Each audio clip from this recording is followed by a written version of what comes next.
Brian, I know you're taking a closer look at what Americans have actually experienced under the Biden administration. Yeah, Lydia. So it's interesting. Biden said last night he inherited an economy on the brink. But, that's not what I remember. So I did a little digging.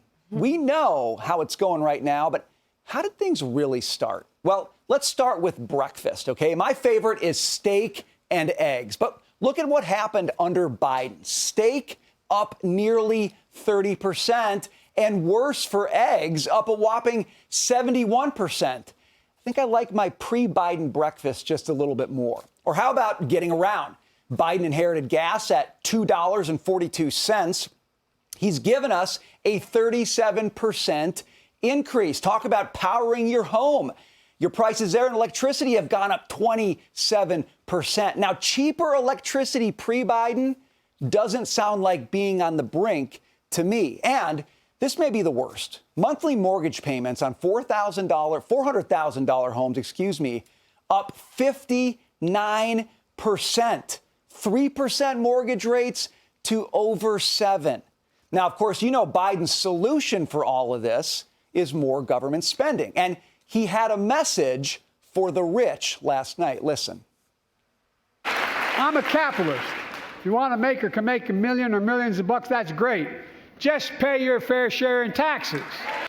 Well, joining us now is billionaire supermarket mogul John Catsimatidis. And John, I think the president was talking directly to you last night in that comment.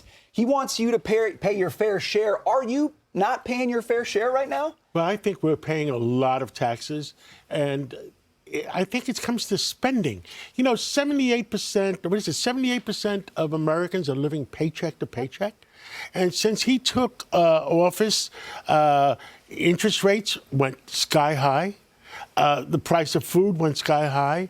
The price of gasoline went sky high. When he was running for office against President Trump, he says, I'm going to work for the poor and the middle class. Well, guess what?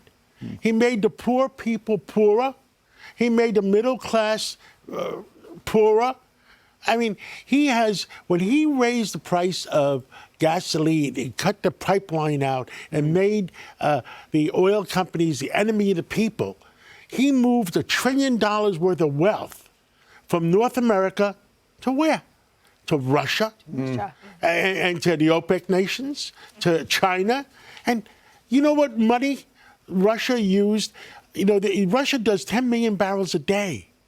They were making $1 billion a day on the increased price of the oil they're getting. And guess what? They used that money to spend it on the Ukraine. Iran, 400,000 barrels a day they were producing under President Trump. Right. They let them produce 4 million barrels at $100 a barrel where it went to.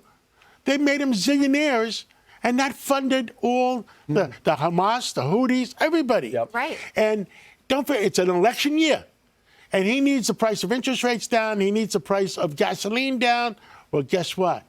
His friends overseas are not cooperating. Right. So you know what they did? When the price of oil about 2 months ago, when we were here, it was down to $68 and it headed down, they started the Red Sea War. Right. And what happens? Everybody has to go all the way around Africa. The price of food went up. The price of oil went up $10 a barrel.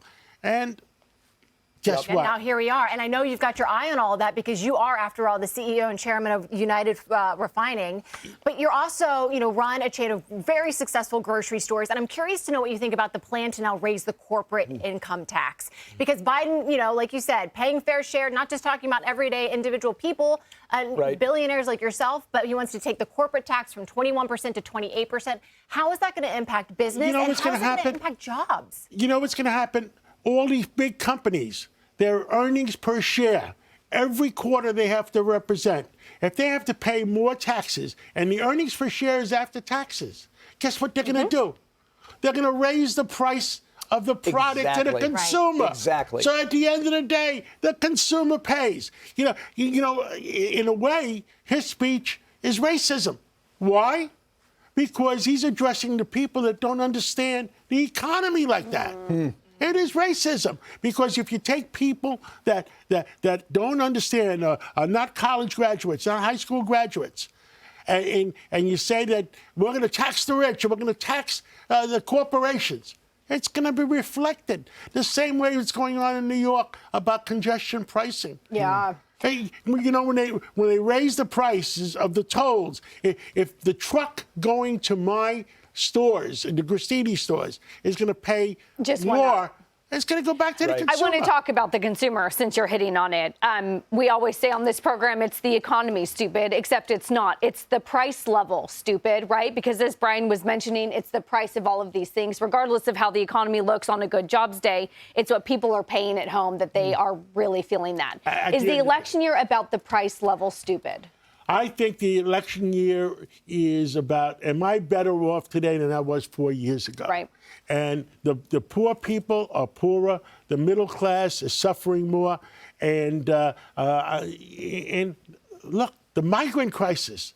My God, you know what I said? I was interviewed by the Daily Beast last night, and you know they said, you want to pay more? I said, I'll pay more if the money is well spent. I'll pay more if they take care of the American poor. I'll pay more if they take care of the veterans on the streets. But it's all I'm government not going to waste. pay more Right. so they can fly in people. They can fly in people from Africa, fly in people from Central America, and fly in people from South America. Enough is enough. The American taxpayer is fed up, and we have to put our foot down.